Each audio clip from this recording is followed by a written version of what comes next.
Welcome to quick revision 360 online classes. Science and టెక్నాలజీకి సంబంధించిన అంశాలు తెలుసుకుంటూ ఉన్నాం. దీంట్లో భాగంగా అత్యంత కీలకమైనటువంటి టాపిక్గా స్పేస్ టెక్నాలజీ కనిపిస్తూ ఉంది.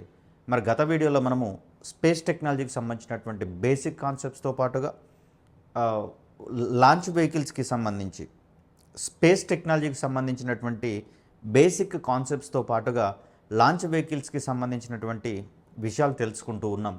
ఈ క్రమంలో భారత్ తొలినాళ్లలో చేపట్టినటువంటి సౌండింగ్ రాకెట్ ప్రయోగాలను గురించి తెలుసుకున్నాం. వాటితో పాటుగా సాలిడ్ ప్రొపెల్లెంట్ వినియోగించి పనిచేసినటువంటి ఎస్ఎల్వి శాటిలైట్ లాంచ్ వెహికల్ వాహక నౌక, దీన్ని మనము మొదటి తరం వాహక నౌకగా చెప్పుకుంటూ ఉంటాం. అదేవిధంగా సంవృద్ధీకరించబడినటువంటి ఉపగ్రహ ప్రయోగ వాహక నౌక, లేదా దీన్ని మనము ఆగ్మెంటెడ్ శాటిలైట్ లాంచ్ వెహికల్ అని చెప్పుకుంటున్నాము. దీనిని మనము రెండవ తరము ఉపగ్రహ ప్రయోగ వాహక నౌకగా మనం చెప్పుకుంటూ ఉంటాం. ఇవన్నీ కూడా మనకు ఇస్రోకి సంబంధించినటువంటి డెవలప్మెంట్స్గా మనం చూస్తూ ఉన్నాం. ఇక మరొక కీలకమైనటువంటి వాహక నౌకగా మనకి ఇక్కడ పిఎస్ఎల్వి అనేది కనిపిస్తుంది, పోలార్ శాటిలైట్ లాంచ్ వెహికల్ అనేటటువంటి పేరుతోటి. దీంట్లో ఉన్నటువంటి పేరు దృష్ట్యా ఇది మనకు తెలుస్తుంది పోలార్ శాటిలైట్స్, దట్ మీన్స్ ధ్రువ కక్షలలోకి ఉపగ్రహాలను పంపించేటటువంటి ఒక వాహక నౌకగా కనిపిస్తూ ఉంది. దీనితో పాటుగా దీని యొక్క ప్రత్యేకత దృష్ట్యా ఉపగ్రహాలను ఎల్ఈఓ అంటే భూ నిమ్న కక్షలలోకి కూడా ప్రయోగించగలిగేటటువంటి సౌలభ్యం ఉంది పిఎస్ఎల్వి ద్వారా. దీనితో పాటుగా ధ్రువ కక్షలు అంటే మనం ఇక్కడ పోలార్ ఆర్బిట్స్, లేదా వీటిని మరొక రకంగా సన్ సింక్రనస్ పోలార్ ఆర్బిట్స్, వీటిని మనము సూర్యానువర్తన ధ్రువ కక్షలు అని చెప్పుకున్నాం. గుర్తుండే ఉంటుంది, ఈ సూర్యానువర్తన ధ్రువ కక్షల్లోకి ప్రయోగించినటువంటి ఉపగ్రహాలు ఏదైనా ఒక నగరాన్ని లేదా ప్రాంతాన్ని ఒక నిర్దిష్ట కాలంలో సందర్శించాలని చెప్పేసి భావించినప్పుడు ప్రతిరోజు అదే కాలంలో ఆ నగరం మీద నుంచి ప్రయాణించడం అనేది వీటి యొక్క ప్రత్యేకత అని చెప్పుకున్నాము. ఇందుకోసం ప్రత్యేకమైనటువంటి సెన్సార్లు, ట్రాకర్స్ అనేటటువంటివి దాంట్లో నిక్షిప్తం చేయబడి ఉంటాయి. అదేవిధంగా కొన్ని ప్రాధాన్యతల దృష్ట్యా దీన్ని కొన్ని ప్రత్యేకమైనటువంటి సందర్భాలలో జిఎస్టిఓ అంటే భూ అనువర్తిత బదిలీ కక్షలలో కూడా ప్రయోగించాము పిఎస్ఎల్వి ద్వారా ఉపగ్రహాలను. వీటితో పాటుగా హై ఎర్త్ ఆర్బిట్లలోకి కూడా ఉపగ్రహాలను ప్రయోగించేటటువంటి ఎక్స్పెరిమెంట్లను కూడా చేయడం జరిగింది పిఎస్ఎల్వికి ఉన్నటువంటి ప్రాధాన్యత దృష్ట్యా. అదేవిధంగా దీనిని రూపొందించేటటువంటి క్రమంలో ఉండేటటువంటి ప్రత్యేకతల దృష్ట్యా. అంటే కంపేర్డ్ విత్ జిఎస్ఎల్వి, పిఎస్ఎల్వి అనేది కొంచెము సులభంగా, అంటే దానికి మించినటువంటి సంక్లిష్టత జిఎస్ఎల్విని రూపొందించడంలో ఏర్పడుతుంది. కాబట్టి అటువంటి సంక్లిష్టతలను కావచ్చు, అధిక వ్యయాన్ని నివారించేటటువంటి సందర్భంగా మనము పిఎస్ఎల్వికి సంబంధించినటువంటి ప్రయోగాలనే ఎక్కువగా చేపట్టుకున్నాము. ఈవెన్ దో ఇది ధ్రువ కక్షలలోకి ఉపగ్రహాలు ప్రయోగించాలనేటటువంటి సంకల్పంతో దీన్ని రూపొందించుకున్నా కూడా ప్రాధాన్యత దృష్ట్యా మనము ఎల్ఈఓలోకి కావచ్చు, భూ స్థిర బదిలీ కక్షలు లేదా భూ అనువర్తిత బదిలీ కక్షలలో కావచ్చు, మరికొన్ని ప్రత్యేకమైనటువంటి సందర్భాలలో హై ఎర్త్ ఆర్బిట్స్లలో కూడా పంపించినము. ఇందుకోసం మనము స్పేస్ ఎక్స్ప్లోరేషన్ ప్రాజెక్ట్స్ని ఏర్పాటు చేసుకున్నాం. ఇందుకోసం మనము చంద్రయాన్ 1, అదేవిధంగా మార్స్ ఆర్బిటార్ మిషన్. ఒకటి వేరియేషన్ ఏం గమనించాలి అంటే, చంద్రయాన్ 1ని మనము పిఎస్ఎల్వి ద్వారా ప్రయోగించుకున్నాము, కానీ చంద్రయాన్ 2ని పిఎస్ఎల్వి ద్వారా ప్రయోగించలేదు. సో ఇలా కొన్ని ప్రత్యేకతలు, కొన్ని విభిన్నతలు, వేరియేషన్స్ ఉన్నటువంటి ఏరియాలో మనకు క్వశ్చన్ పడేటందుకు ఎక్కువ ఆస్కారం అనేది ఉంటుంది. అయితే ఇక్కడ మనం ఏం చెప్పుకుంటున్నాము, పిఎస్ఎల్వికి సంబంధించినటువంటి వెహికల్ డిస్క్రిప్షన్ని కనుక మనం ఒకసారి గమనిస్తే, ఇది 44 మీటర్ల హైట్ ఉన్నటువంటి వాహక నౌకగా మనకు కనిపిస్తూ ఉంది. దీని యొక్క ఎత్తు మనకు 44 మీటర్లు. అయితే బరువుకి సంబంధించి చూస్తే దీన్నే మనం ఏమంటున్నాం, ప్రయోగ సమయంలో బరువు అంటున్నాం. ప్రయోగ సమయంలో బరువు. దీనితో పాటుగా పేలోడ్ సామర్థ్యం, అంటే ఉపగ్రహాలను ఎంత బరువున్నటువంటి ఉపగ్రహాలను ప్రయోగించగలిగేటటువంటి సామర్థ్యం దీనికి ఉంది అనేటటువంటి అంశాలను మనము కొంత ప్రత్యేకంగా నేర్చుకోవాల్సినటువంటి అవసరం ఉంది. ముఖ్యంగా చూస్తే ఇక్కడ మనకు పిఎస్ఎల్వి వాహక నౌక యొక్క డిస్క్రిప్షన్ అనేది కనిపిస్తుంది, పిక్చర్ కనిపిస్తుంది. దీంట్లో చూస్తే పైన ఉన్నటువంటిది మనకు ఈ ఉబ్బెత్తుగా ఉన్నటువంటి భాగాన్ని మనము పేలోడ్ ఫెయిరింగ్ అంటాం. పేలోడ్ ఫెయిరింగ్, దీన్నే మనము ఉష్ణ కవచం అని కూడా అంటున్నాం, హీట్ షీల్డ్ అనేటటువంటి పేరుతో పిలుస్తున్నాం. మరి ఈ ఉష్ణ కవచం అనేది దానిలో ఉన్నటువంటి ఉపగ్రహాన్ని వాహక నౌక వాతావరణ పొరల గుండా ప్రయాణించేటటువంటి క్రమంలో ఏర్పడేటటువంటి ఘర్షణ వల్ల వెలువడే ఉష్ణం నుంచి ఉపగ్రహాన్ని రక్షించేటటువంటి ప్రయత్నం చేస్తుంది ఉష్ణ కవచం. మరి దీని యొక్క ప్రాధాన్యత ఎక్కడితో ముగుస్తుంది అంటే ఇది 2వ దశలో వాహక నౌక నుంచి ఊడిపోతుంది, అది గుర్తుంచుకోండి. మొదటి దశ అయిపోయేంత వరకు కూడా ఇది హీట్ షీల్డ్ అనేది వాహక నౌకతోటే ఉంటుంది. ఇది 2వ దశలో వాహక నౌక నుంచి సెపరేట్ అయిపోతుంది. అప్పుడు మనము దాంట్లో అమర్చినటువంటి ఉపగ్రహాన్ని క్లియర్ కట్గా చూసేందుకు వీలు అనేది కలుగుతుంది. సో ఎక్కడైతే వాతావరణం యొక్క ప్రభావం అనేది తగ్గిపోతుందో, కన్సిడరబుల్ అమౌంట్ అనేది తగ్గుతుందో ఆ ఏరియాలో హీట్ షీల్డ్ అనేది వాహక నౌక నుంచి సెపరేట్ అయ్యేలా డిజైనింగ్ అనేది ఉంటుంది. ముఖ్యంగా చూస్తే మనకి ఇక్కడ కనిపిస్తూ ఉన్నాయి PSOM అనేటటువంటి పేరుతో. ఇక్కడ అబ్రివేషన్స్ పరంగా ఇది కూడా ఒక కీలకమైనటువంటి అంశంగా మనం గుర్తుంచుకోవాలి. PSOM అంటే P for PSLV, S for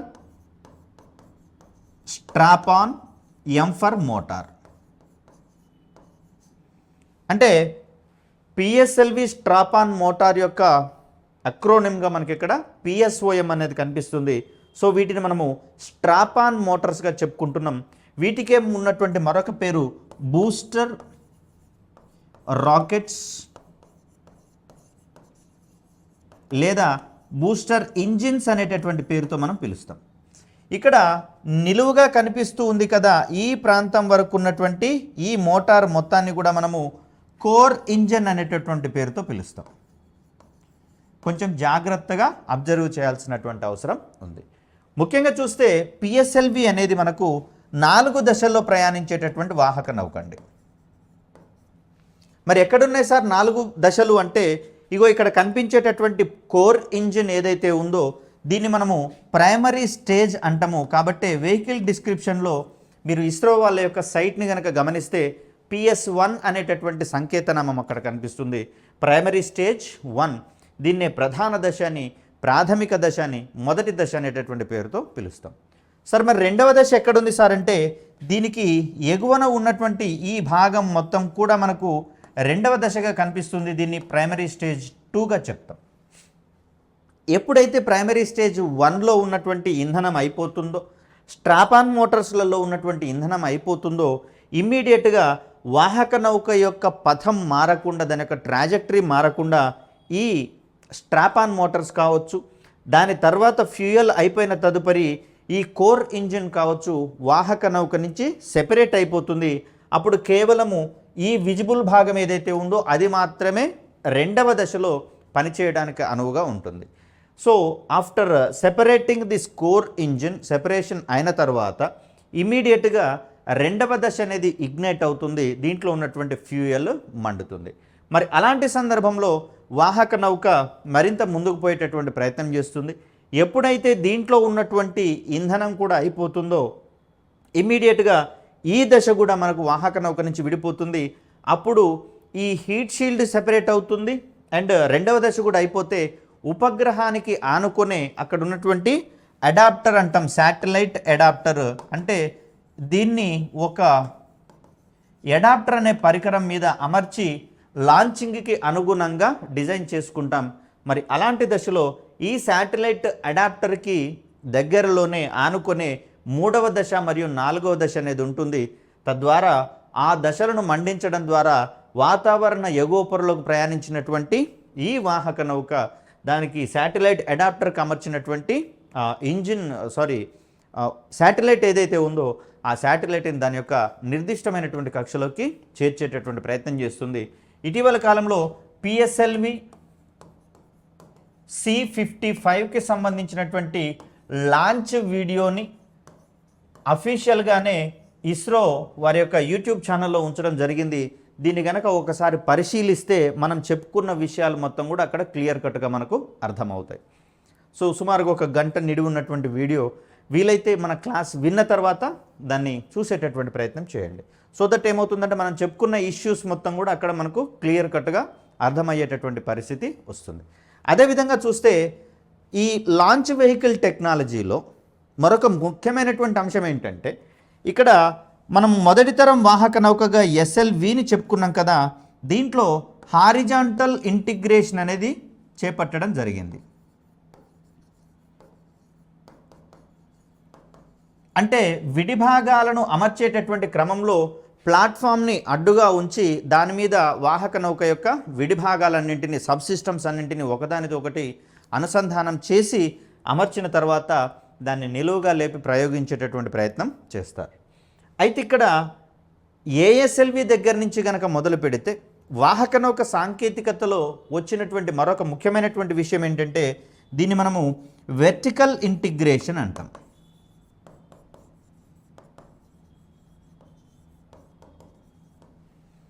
ఇందుకోసము SDSCలో Satish Dhawan space సెంటర్లో ఒక ఇంటిగ్రేషన్ కాంప్లెక్స్ లేదా ఇంటిగ్రేషన్ బిల్డింగ్ అనేది అక్కడ ఎస్టాబ్లిష్ చేయడం అనేది జరిగింది. Satellite integration launch vehicle integration building అనేది ఒకటి మనకు అక్కడ ఉంటుంది.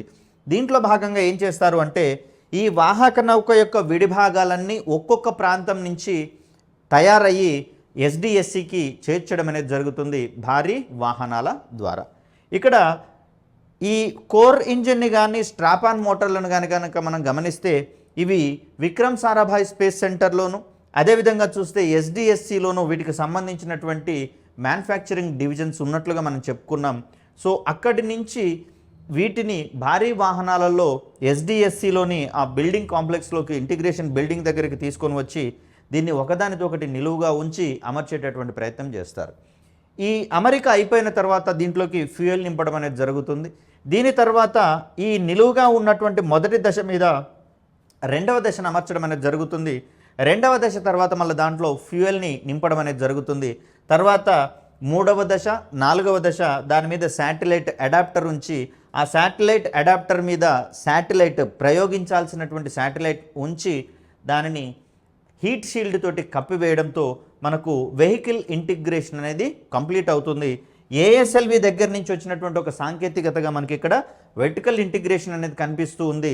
అదేవిధంగా PSLV మరియు GSLVలు కూడా వెర్టికల్ ఇంటిగ్రేషన్లోనే ఒకదానితో ఒకటి అనుసంధానించబడతాయి. దీనికి ప్రధానమైనటువంటి కారణంగా వాహక నౌక యొక్క విడిభాగాలు కొన్ని టన్నుల పరిమాణంలో ఉండడం అనేది మనం చెప్తాం. మరి అలాంటి సందర్భంలో హారిజాంటల్ ఇంటిగ్రేషన్ కనుక మనం చేసినట్లయితే దాని యొక్క యాంగిల్ మారడం కానీ లేదా సున్నితమైనటువంటి భాగాలు వంగిపోయేటటువంటి ప్రమాదం ఉంటుంది. కాబట్టి ఆ సందర్భంగా ఈ అంతరిక్ష శాస్త్రవేత్తలు SDSCకి వచ్చినటువంటి వాహనం యొక్క విడిభాగాలన్నింటినీ కూడా వెర్టికల్ ఇంటిగ్రేషన్ సహాయంతో ఒకదానితో ఒకటి అనుసంధానించడం అనేది జరుగుతుంది.